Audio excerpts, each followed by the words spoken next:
in a time where I'm not desiring to create short form content, it has changed my life. Welcome back to Business Talk, a short form video marketing podcast. I'm your host, Austin Armstrong, and on this show, I interview the best content creators and entrepreneurs who have leveraged short form video to actually drive leads and sales. In this podcast, we deep dive into their tactical strategies and stories so that you can get actionable takeaways. You can connect with me across social media at SocialtyPro. Today's episode is sponsored by my company, Syllabi.io. Syllabi is a one-stop shop for video marketing on social media. From finding trending topics your potential customers are searching for online, to generating new video scripts, creating faceless videos with your AI clones, and even direct publishing to your social media accounts, Syllabi has you covered. You can get started with a 7-day free trial into show notes. Let's jump into today's episode.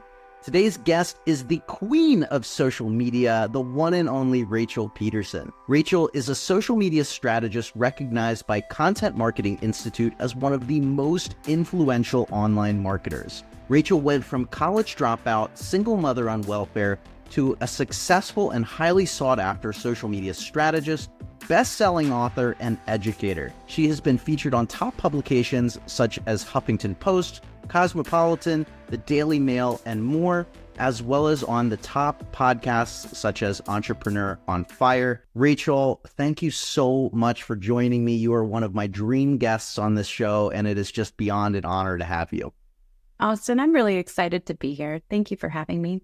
Absolutely. So before we jump in, I got to tell a quick story about you and to the audience, because Rachel literally changed my life and the trajectory of everything that I have today. And it's because of a single webinar, which is so funny sometimes. But Rachel, if you'll allow me to nerd out here for a little bit, I got started on TikTok about 5 years ago, I guess. I was a big Gary Vee fan, and he was shoving it down our throats. And when Crushing It came out, and he was like, you got to get on Musical.ly and then TikTok at the time. And I thought I was late 4.5 years ago. And I got on, and I really wasn't getting any traction. I was I was trying to jump on trends. I was painstakingly doing dance videos, I'm terrible at that. I was occasionally throwing in some business stuff. And I'm like, this is not working. This is not working. And I saw an ad on Facebook for one of your upcoming webinars. And I said, it was free. Why not jump in? I RSVP'd. I sat through that whole webinar. And, when people talk about aha moments, light bulbs that just click, it was so perfect. It was a collection of my whole experience, how you focused on treating TikTok as a search engine, finding particular hashtags and doing competitive research in the business space at the time, which was so ahead of it. Like, I don't think TikTok even thought of themselves as a search engine that far ago.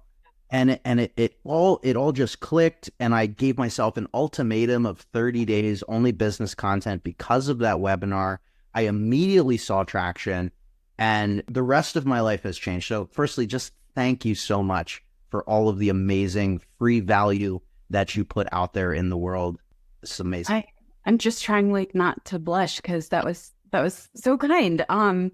You got it. Honestly, the free value is a huge key to growth, as you've learned as well. And honestly, it helps you to sleep at night as you're building something. You're like, I'm still offering free solutions. There's also this paid solution, but here's the free stuff to get you going, get you started, and kind of almost reach back to people who are in similar positions to where each and every one of us has been at some point in life, Yeah, I think that's one of the biggest marketing secrets that I've ever learned. And it almost sounds counterintuitive, but the law of reciprocity kicks in there. And again, you do just feel good about yourself by giving your best information out there for free. And personally, whether they end up working with me or they just associate their success with me and tell other people about me, that is rewarding. And I tell people about you all the time. Thanks. Shucks. What is your origin story? Prior to getting into marketing and becoming an entrepreneur, what really led you up to that point? Oh my gosh. Okay. So it's interesting because like throughout our family, I come from a lot of mostly like blue collar or like education teachers, lots of kind of just people who would take salaried jobs. And I didn't even realize that there was an entrepreneurial spirit in my family until I grew up and I realized my grandma wasn't just this like little seamstress. When she told me, oh, I've got a client from China who is having me make a custom garment for them, it didn't seem glamorous because it was my grandma. And I didn't realize, oh, she's kind of a big deal. And so she was kind of a really big entrepreneurial force in our family. And it kind of started to spread even just in the last few years. I've seen my cousins and different family members going into entrepreneurship. And it was right around the time that my cousin was starting a candle company. And I was like, that's so cool. I really like that. I was working as a hairstylist. Now, side note, I still love the world of hair. I love doing extensions. I like highlights. I love wedding updos. My assistant is getting married and I'm going to do her wedding updo. And I'm like, oh, this is so fun. But it was actually there that I started to say, what if I start putting content on Facebook and Instagram? There weren't as many options back then as there are now. What if I just start putting like before and afters of extensions or a really radical color or whatever? And I would put those before and afters up, and suddenly more people who wanted radical colors and extensions would start to book with me. And it really started to grow my business as a hairstylist. And I was like, there's definitely something to this. Don't understand how, and I don't understand why. But the more stuff I put out there, the more people start to come to me. And so that was how I started to really grow my business as a brand new hairstylist.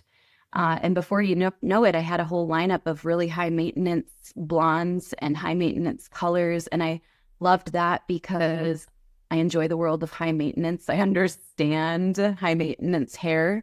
And so one day a client sat in my chair and her stylist had randomly been sick. So she just came to me because I had an opening.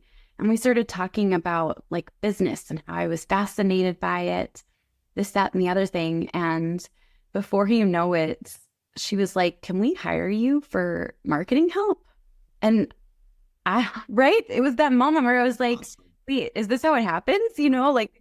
But I didn't really feel, I knew I wasn't qualified. I knew I wasn't even close to qualified. I didn't know what I was talking about. So I said yes. And the reason I knew I was going to be qualified for them specifically is because she said, she gets dead serious and looks at me through the mirror and says, show me your tweeter.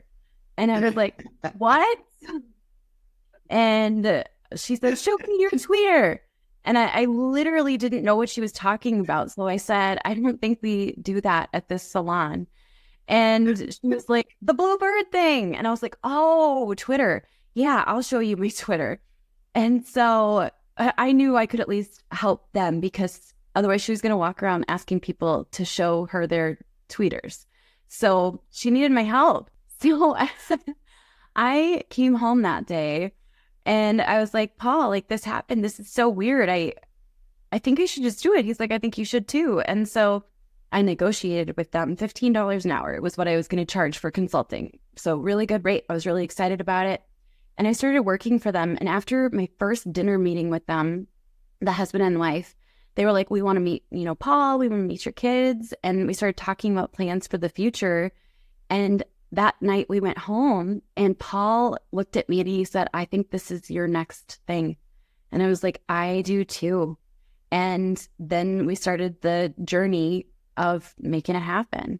Such a supportive partner. I love that. And that's, you've mentioned that a lot in your story as well. I've been following you a long time and I know a lot. But talk about how impactful that aspect was of having a supportive partner that just said, Rachel, this is your calling. There's something here. Go do that. How did that impact where you ultimately are today? I don't know if I can even see myself even at a tiny fraction of a percent of where I'm at today. having happy experiences, revenue, travel, really cool things that have happened. I don't think it would have been possible without a supportive partner. Now, I will say my husband, Paul, is next level, and we're that way for each other. We're each other's like biggest fans. And so I don't say that lightly. It's part of the reason why I like try to keep him off of social, because I'm like, I don't want to put him out there for people to make their own judgments or decisions about. He didn't sign up for that part of it, that's for sure. Yeah. He signed up for, babe, I think this is what you're meant to do, you know? Yeah. So we really and truly like want what's best for one another, even if it's hard for us to understand, or even if it really complicates the life path, because we've had a lot of those things where we're like, this doesn't make sense, but this is what you're supposed to do, and I know it. So it makes all the difference in the world. And for some people, it might not necessarily be like their romantic partner or life partner. For some people, it's my best friend or my sister or my dad is the one person that always encourages me no matter what. And as long as you have at least one of those people, I think it makes such a difference, and it makes it feel so much more possible. Yeah. It's such a good point. Now, if you don't mind my asking of this, with him not being prominent online, and with you being such a prominent figure with a large following and sort of fame and notoriety, has that ever impacted your relationship at all, positive or negative, or has there been any weirdness there? Oh, for sure. It's interesting because there was a short period where we both let like ego take over. And it was a time where we were adjusting to like, wait, so this means I'm the full-time breadwinner and you're not, but this goes counter to how it used to be, and just like really struggling with the new dynamics. But the biggest thing, I'll speak to me in that, I had a bad attitude. I had an ego. I thought my poop didn't stink. I thought that I was just going to continue to always grow and rise. And if you're either for me or you're against me. And like, I think I had binged too many Instagram quotes, you know what I mean? That are like pretty toxic. Yeah. And what's really interesting is I only had to go a little bit further to be wonderfully humbled by business, and humbled again, and then humbled again. And over time, you start to realize like, oh, if we kind of average all of this out, yeah, I'm doing pretty good, but my poop does in fact stink, and I have a bad attitude from time to time. Yeah. Yeah. So thank you for transparency there and sharing. Now, moving into sort of the short form video space, you were so early on TikTok and for business, and you've done a great job of blending personal life with business and a little bit of entertainment and applying trends to really both aspects in your life. Yeah. How did you sort of figure out short form video so early, and especially for business, when the vast majority of content on TikTok early on, and even like Vine, prior to TikTok, I don't know if you were active on Vine, but how did you sort of figure out this new format, this new platform, and how to get business with it? Oh my gosh. I'm oh my goodness, I love this question.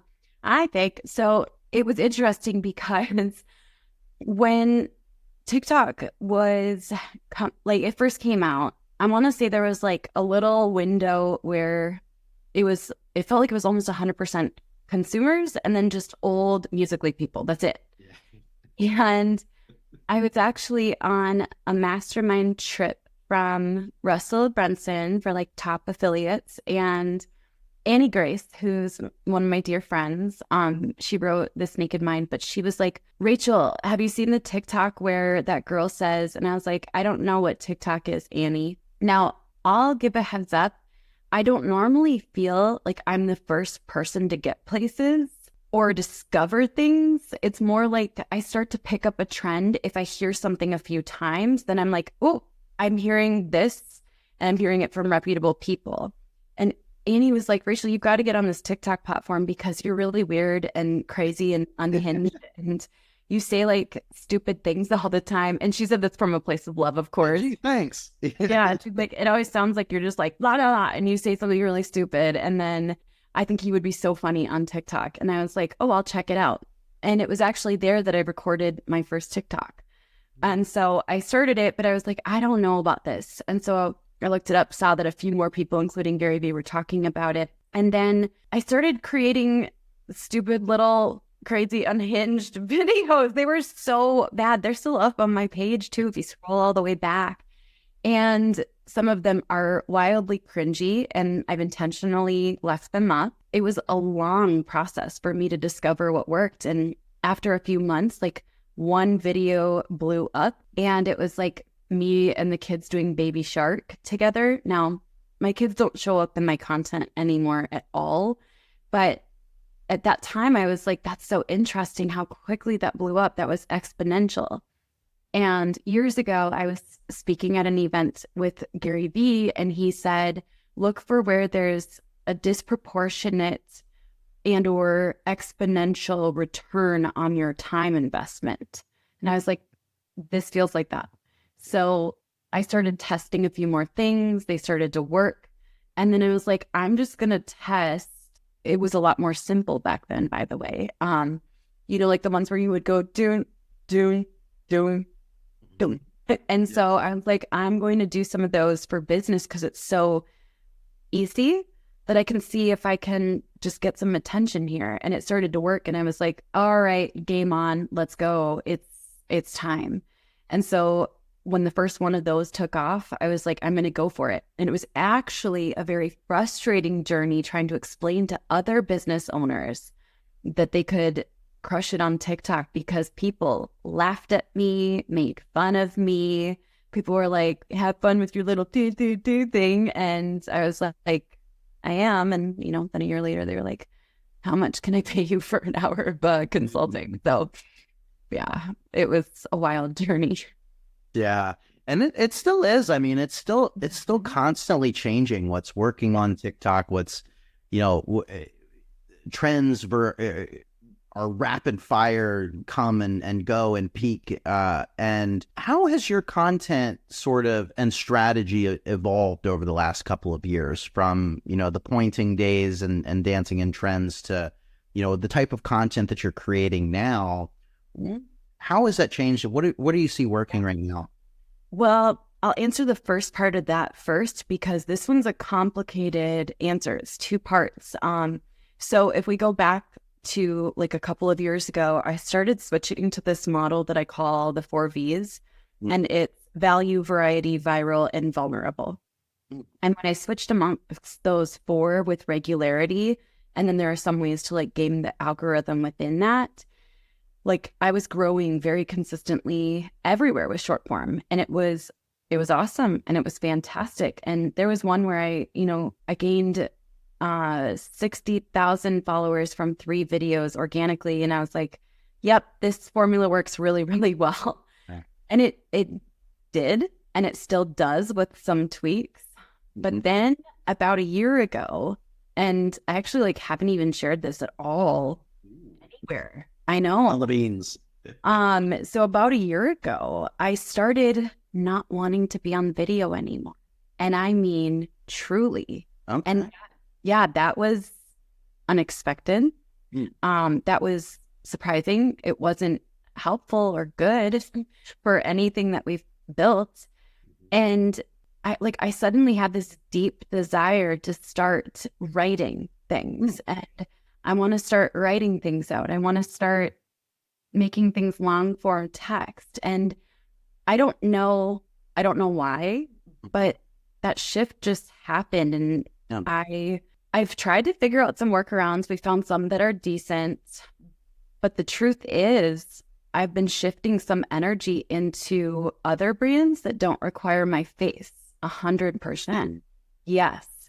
In more like physical products and e-commerce and nonprofits and things like that. And just starting to see like, do I want to be in front of the camera anymore, or do I want to do more of strategy and directing? and putting together I keep talking about like the composition of videos, Mm-hmm. not to say that they're high def or anything, but like, what is the color composition? Is the rule of thirds in play here? So that's been one of the most unexpected transitions that I've been experiencing. And you might notice that I kind of seem like I don't really know what to do about it. The answer is like, yeah, I still don't really know what to do about it, but I do feel it's leading me to somewhere where I can help people in a different way, even if maybe I'm on video less. Yeah. Well, it's been a fascinating, and thank you for sharing that vulnerability as well, because that's very important. You do a lot on Facebook. I mean, I have had a lot of success on Facebook the last, I would say, 2 years now at this point. Text posts have been doing exceptionally well. Facebook kind of went through this resurgence again. I'm curious, like, going down the text rabbit hole a little bit, what platforms are you leveraging with long form text that you're seeing the most traction on right now? Well, I wouldn't say we've seen a lot of traction in it yet because, Oh, okay. yeah, I've really stepped back. I'm still posting. You probably see I do quite a bit of like text. You do too. Those short form, medium form, long form text. You pick some, you repurpose some. But there hasn't been like a super intentional plan for what to do with the text yet. Mm-hmm. So I'm trying to see like, how is this going to play into everything? You know, I was actually I really like the content that Ellen Sultanic puts out there in Nothing Held Back. He puts out these long form, like just value bomb packed posts.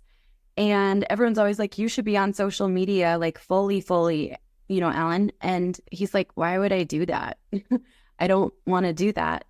And reading that, I was like, that's so interesting because I love writing things out. So I'm still kind of in the brainstorming phase, and I've been testing out combining it into a Facebook group with really interesting visuals and video. So Facebook profile, for sure, that's been going so well. Email, I do a lot of long emails, and even if it's a sale, I still try to make sure there are takeaways.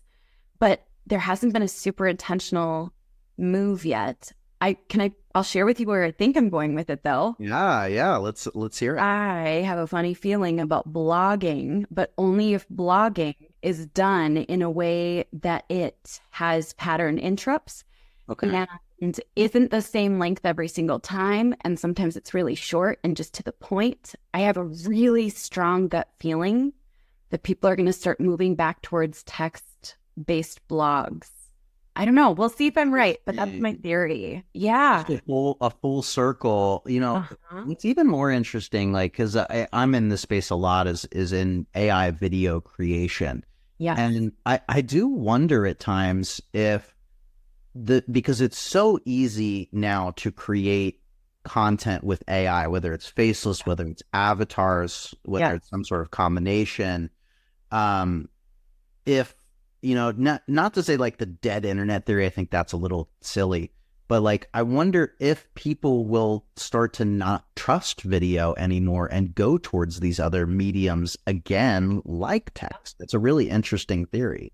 Yeah. I don't know if you've ever tried also. So I do notice that people are starting to doubt whether something was written with AI or not. Yeah. So I try to write in the way that I would say something if I was talking to a friend. Like if I were talking to a friend, I'd be like, dude, that is not how it works. And so I'm like, okay, I'm going to write it in a way that AI just wouldn't replicate, you know? So dude, tons of U's and not all caps. And I think it helps people know from the onset, this isn't just something I plugged into ChatGPT. I actually wrote this for you. And I think that does make a difference.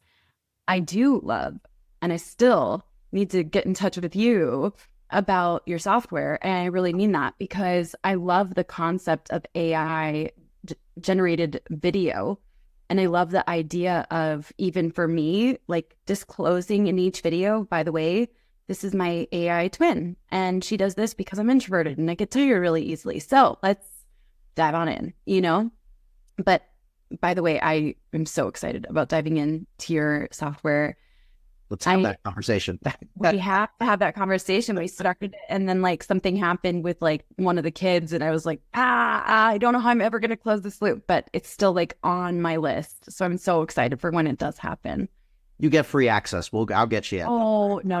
We'll get you set up. We'll get you set up. It'll be good. I just want your opinion there.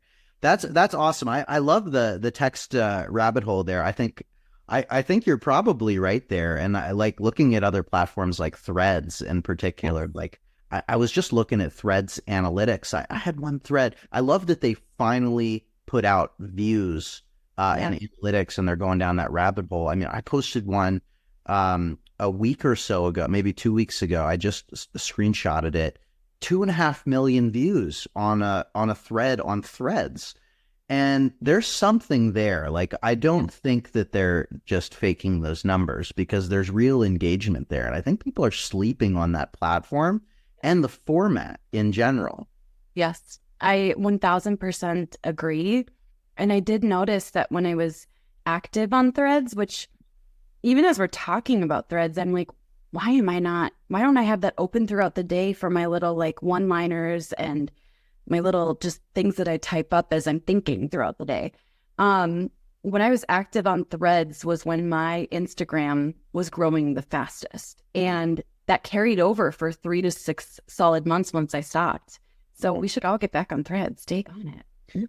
I think so too. I've been using it. I've been doing a lot of text based, and it's so funny. We're on a short form video podcast, but now we're talking experts, everybody. But it really is an interesting, compelling platform, I think. And they're doing a lot over there. Adam, the CEO, he is so active on Threads and doing a lot of videos and a lot of content over there. So I think it has a bright future ahead of it.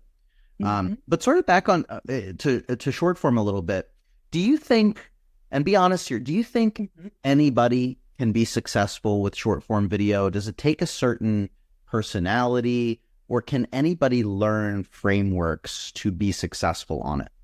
I think that if people are willing to be honest with themselves about their strengths, their weaknesses, what magnetizes people to them, what's not working, anyone can be successful, but you have to be willing to adapt. And here's case in point. I worked with a few different coaches and mentors over the years who would say things like, Rachel, why don't you just, and they said it in different words than this, but why don't you just dress more trendy and go be like the mom that's like, oh, hey guys, like I'm so cool. And like, yeah. And it's like, I'm not trendy and I'm not very cool and I'm not funny when I try.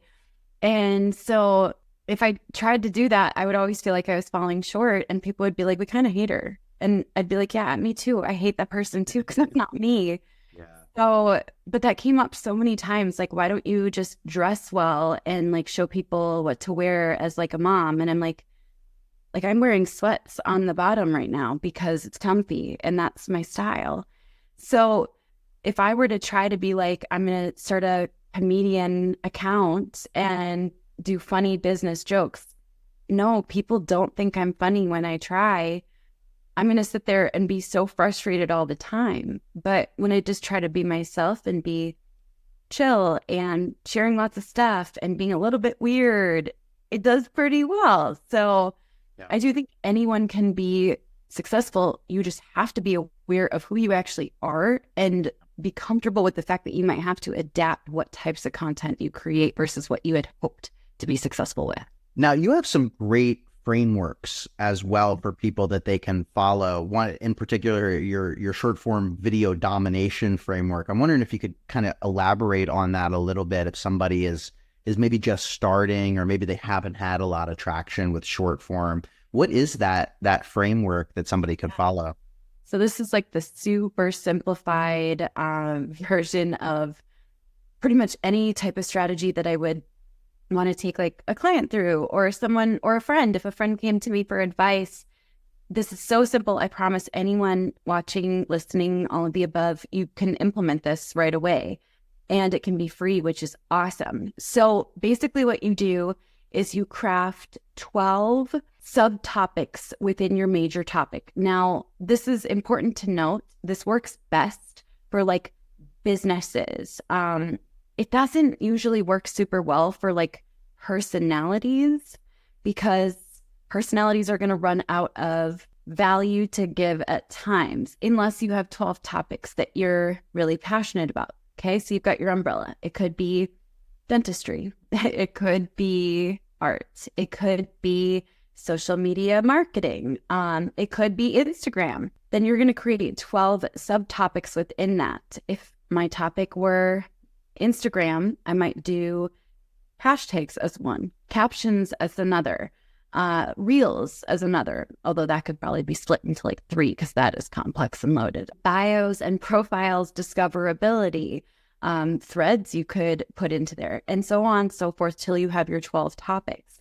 Then there's 2 different ways I like to do this. One is through a tool called Answer the Public, which I want to shout out Neil Patel for making that way cheaper, which was awesome. It used to be like $97 a month, and now it's, I think, under $20 for one person to use. Insane tool. Yeah. He's so brilliant. So Answer the Public, basically you can search for each and every one of those subtopics as keywords, and it'll give you the top most Googled questions related to those subtopics.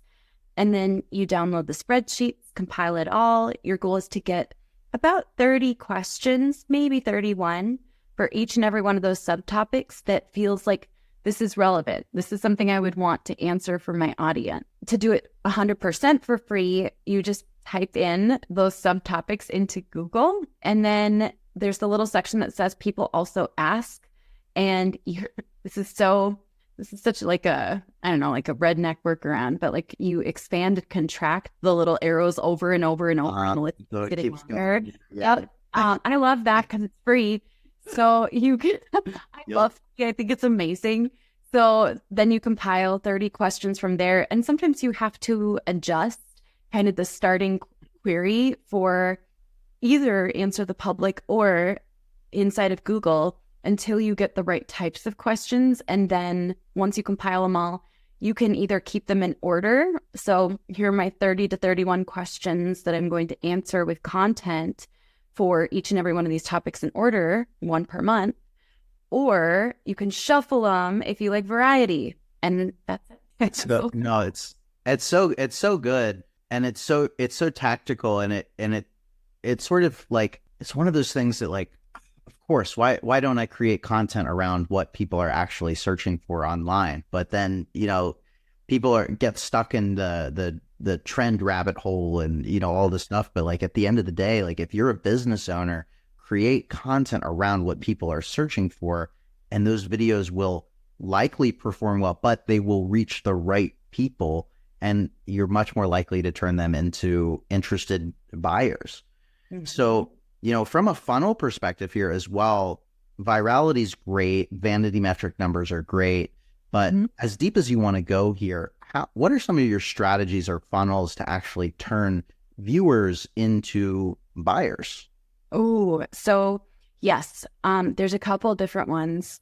There are a couple different ones that consistently work really, really well. The first works on any platform where you can share a link in some place, even if it's over DM manually, even if it's responding to comments manually. That does not work at scale. Just keep that in mind. So you got to be able to put the link somewhere.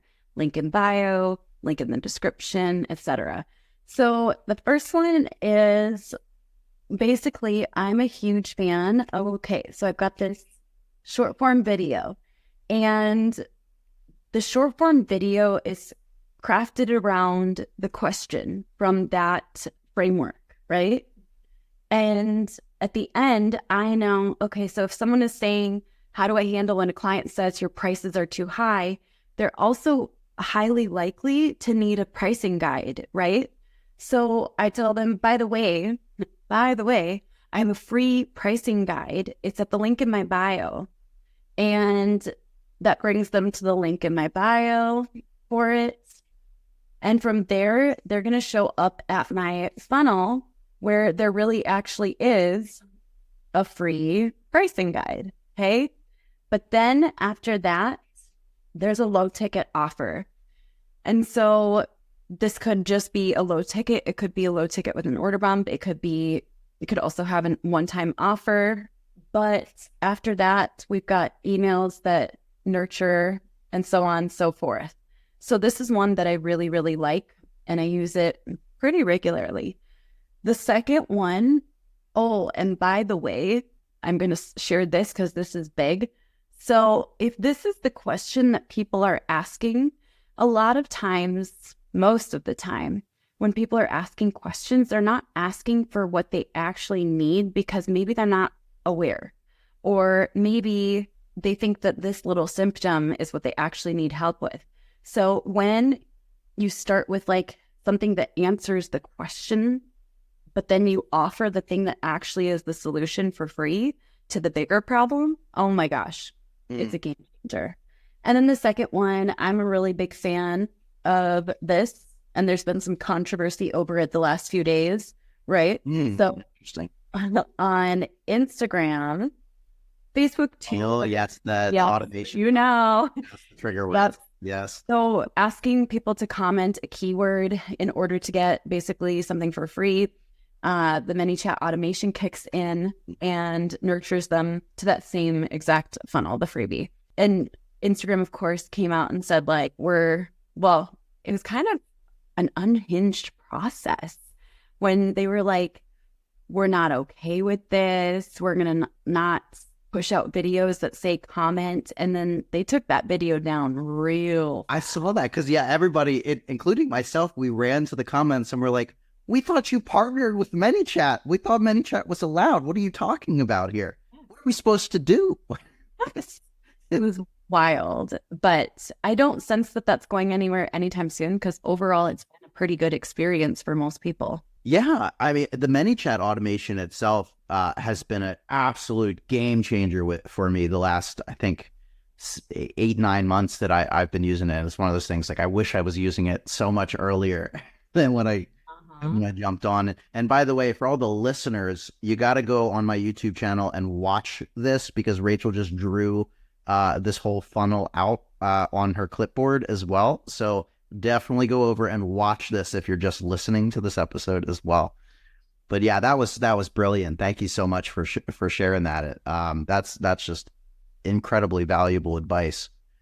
Now, Rachel, you've accomplished pretty much everything that you've set out to accomplish. We were chatting a little bit about this before, that you've spoken on every stage, every conference that you've set out to. You're a best-selling author. You have millions of followers. You've grown several very successful large businesses. What's next? What are your what's your big your BHAG now? Your big, hairy, audacious goal? Anything else that you're working on? Well, I think if I told you, you probably wouldn't believe me. And I really mean that. We haven't shared it yet. Okay. It's something we'll be sharing in a year and a half. Okay. Yeah, it's a long game one. Excited. So wild. What I've been working on in the meantime, because that one, it won't be ready for a year and a half. And it has nothing to do with software or it's so wild. But in the meantime, there's one brand in particular that I've been growing that I've been really excited about. And it's in a physical product space with the ability to have affiliates. It has the ability to go as big as I want to take it, but it's more of a hobby space. And so really excited about it because like I want to get my hands on something like tactical. I want to touch textures. I want to manipulate something and feel it like change versus sometimes when we craft things online, it's all just imaginary until it is something and it still feels kind of imaginary. So that's been really fun. I've also been working on, this all sounds so stinking vague as I'm saying this. I'm like, this is a horrible answer. I'm so sorry. Share what you can share. That's okay. I'll share what I can share. I'm almost finished with my PATH certification to become an an equine specialist, yeah, in mental health and learning. So I'm still trying to figure out if I want to do something where there's like masterminds come and stay in some type of like lodge and experience equine assisted learning, and it pushes them outside of their comfort zones and experience like different levels of breakthrough. Yeah. So I'm talking to a therapist about partnering up and actually like making it happen, as well as a horse trainer that's an expert. And I do think there's a way to incorporate that into business in a really cool way, because horses are shockingly powerful at changing your entire paradigm of everything you think you know. So those are a few of the things I've been working on that I'm excited about. My husband and I are almost done as well with our first fantasy novel, first draft. Yeah. Okay. What's that about? Tell me about it. Oh, it's about old paradigm versus new paradigm. Okay. The old world magic, which happens to be a more matriarchal society, Okay. and the necessity for a shield that shifts them into a new paradigm, which happens to be a little more royalty based and kind of like the history of, our world a little bit more so. It's very, very interesting, but yeah, we have 90,000 out of 100,000 words done. Okay. And it's high fantasy. So full on magic systems, invented magic systems. I'm working on a language. We have new races created. So not just elves and fairies. There are different things, which is really fun. It's so much fun. It's like so nerdy. That's that must be such a fun creative process. I love fantasy as well, so that's super cool. I'm definitely going to be. Do you have a timeline on when you're planning on releasing that book? We have to decide if we're going to go traditional or not. Yeah. And I know if we go traditional, it'll take years. But we're ahead of schedule still for finishing the first draft, and then we're going to take some time to really refine it. Yep. I would probably guess 2 to 4 years out, which is so weird to say. It takes so long to release a book. Yeah. And then how soon do you think we'll see the movie? Oh, doesn't that usually take like 10, 20, 30 years? I think it's so far out. Yeah. Yeah. That would be cool. That would just be awesome, right? To see your idea come to words, come to film or series on the screen. Yeah. Just like that. Something I'm really excited about with it, like, is there's a rumor that in the land there's that Pegasus exists. Okay. And I really wanted a Pegasus at least at some point throughout the series, because so I have a horse that's gigantic, massive horse. Like, he's so big that everybody always stops. Even like professional horse people stop and they're like, holy crap, he is huge. And he's 2,400 pounds, a normal horse is 1,200. So just a beast. And I was like, riding him is probably not that different from riding a Pegasus. And I kind of want to do that. So yeah, that would be so cool. That would make for a great, I don't know the temperament of the horse, but just a great Halloween costume. Just put some points. Uh-huh. That would be amazing. A crazy photo. That would be a cool photo shoot too. Just you on the Pegasus. Uh-huh. So yeah. So how can people? This was fantastic. I wish we could continue talking for hours and hours and hours. I probably would ask you endless questions, but how can people not only get a hold of you, but do you have any upcoming any offers, or are you doing any trainings or anything that you'd like to promote that people can learn from you? Yeah, so there's one that we have that is not like a limited time to get in. So that would probably be a really fun one, especially because we're compiling each and every day of this entire, basically the entire program. So it's called 90 Day Business Magic. And I'm going to see how far I can take that hobby business in 90 days. And then at 90 days of sharing daily updates, everything from here's how much I spent to here's how I created the logo, here's how I determined what would work on social. Here's how we monetized. We're not at the point yet, but it's coming, so I'm really excited. Then we're going to decide, do we start a new one or do we try to scale this one further? And so it's going to be really fun because the community gets to be really involved in like voting on that type of thing and say, let's take this one further. Let's see if we can scale it to 10K months, 20K months. Can you start the process of creating that type of software for that particular hobby? So that's a really fun one. And that one you can find on my website at rachelpedersen.com. Perfect. Fantastic. Rachel, and if somebody wants to get a hold of you to hire you or learn more, is that website the best way to get a hold of you as well, or any other preferred way?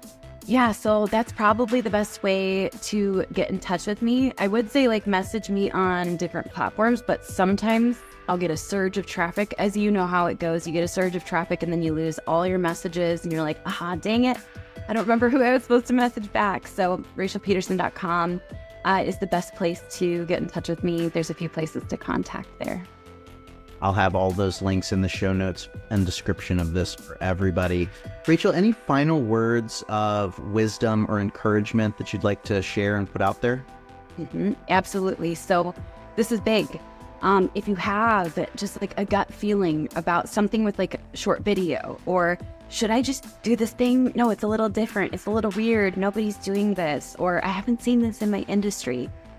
Just go for it and then do it again and then try it again and then iterate and do it again. Because even right now, in a time where I'm not desiring to create short form content, it has changed my life. And I'll probably come back to it in some way on some level, probably not that long. Not that far away. So all of it to say, like, go for it, try it, do it, because you just never know what could happen on the other side of creating short form content and how it can change your life. Such a perfect note to end this episode on. Rachel, thank you so much again for your time, your wisdom, your expertise coming on the show. Ladies and gentlemen, if you learned something, you were inspired by this episode, please leave us a review, 5-star review, share this with somebody that can take inspiration from it. And until the next time, I appreciate you all. Thank you for listening to another episode of Business Talk. If you feel like you're ready to get started on TikTok, I have a completely free TikTok checklist that you can find in the show notes and description of this episode. If you found this episode inspiring, consider leaving us a 5-star review on iTunes or your favorite podcast listening platform. I know that's a lot to ask of you, but it really does help the podcast reach more people. Do you have any feedback about the show or a guest you'd like to recommend? Email me at podcast@socialtypro.com. Until next time.